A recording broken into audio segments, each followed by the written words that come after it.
Ассаламу алейкум YouTube көрушілер, қадырман көрермандар, сіздермен Барпы Кейджи YouTube каналы. Достар, сіздерге сатуға шығып жатқан шу экрандағы солық қойлар туралы қысқаша маалымат бере кетмекшіміз. Маалыматты аяғына дейін оқып, же болмаса дерінен содырлашып сатасыздар болады. Достар, бұл солықтар арғымдашқан екен.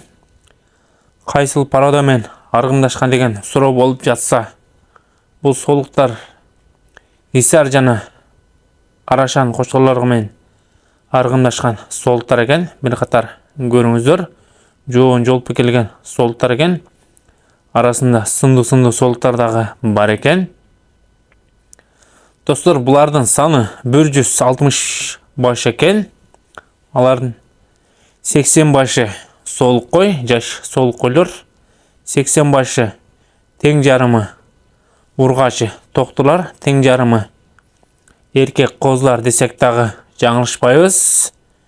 Видеоны толығырақ көріңіздер, жана лайк кнопкасын баса кетіңіздер. Достар, бұл солықтардың балары керешін бада дейді.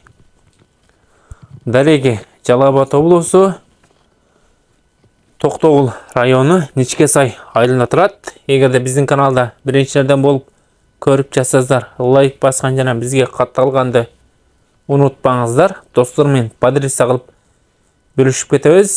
Лайк кнопкасын аябайлы баса береміз. Сіздердің бір лайкыңыздар өте маанеге ие десек тағы болады.